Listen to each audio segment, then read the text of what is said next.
Kata-kata itu yang menjadi kebergantungan dalam hidup. Namun, kini kata-kata itu hilang ibarat hidup sang narkoba kehilangan candu. Ibarat rumah lebah di atas pohon kehilangan madu. Tatkala bulan belum siap untuk berdandan, sang surya telah pun menjemputnya untuk datang melawati bumi. Dan ketika itu juga, siang menjemput malam.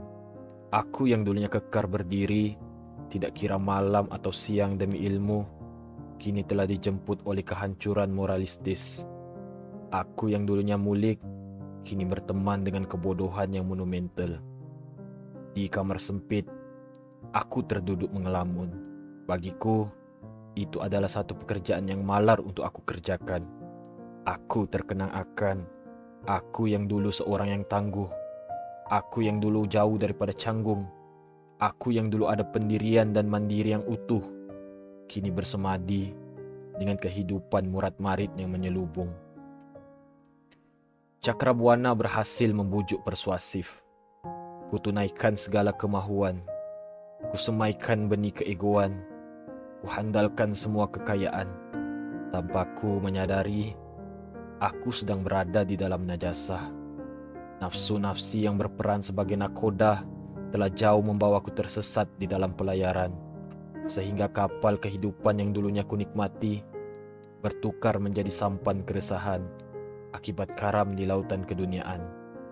Betullah kata mereka, ketika nafas yang kau hela bertemankan resah, saat itu tidur tak lenah, makan tak kenyang, mandi tak basah. Aku yang ketika ini duduk bertemankan senja, terdiam sepi tanpa kata menajah. Aku terbawa bersama kegelapan malam yang meragut senja. Dan ketika itu juga, kelam malam menggergoti jiwa tanpa sengaja. Bukan menyalahkan hukum alam, bukan menyalahkan takdir yang datang memberi salam, tapi akulah punca semua hal yang dulunya ceram menjadi suram. Kondisi diri coba mencari solusi melalui diskusi, eksplorasi mencari motivasi dengan harapan bertemu konklusi.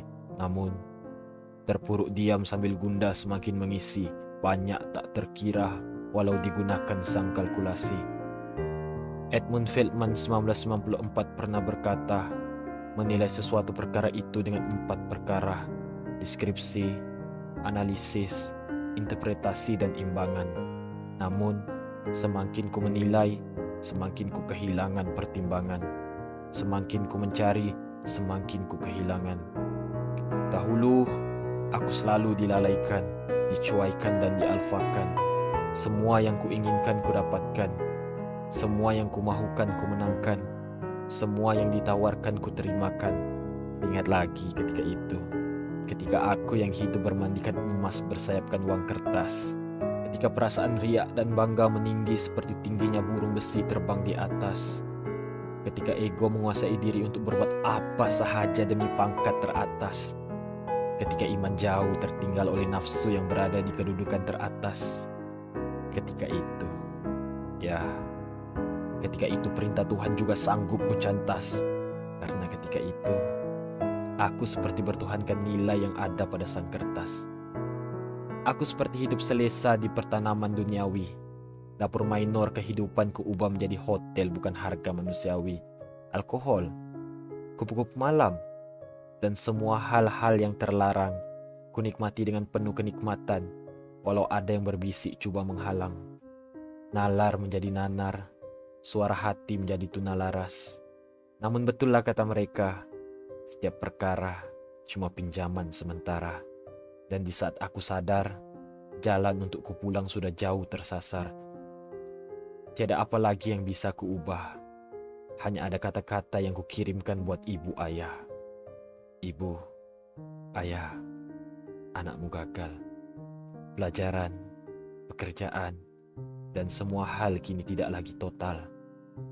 Mengapa beban yang dulunya seringan gula kapas kini menjadi seberat pesawat? Mengapa biru langit kini ditutupi oleh awan hitam? Mengapa senja yang dulunya kunikmati bertemankan kopi kini mengajak resah? Mengapa dan mengapa? Aku gagal mewujudkan mimpi. Aku gagal. Aku gagal untuk merubah nasib hidup ini. Aku gagal. anakmu gagal mewujudkan legalisasi anak beredukasi. Sebaliknya, aku terwujud menjadi anak pecundang. Maafkan aku, Ibu. Maafkan aku, Ayah.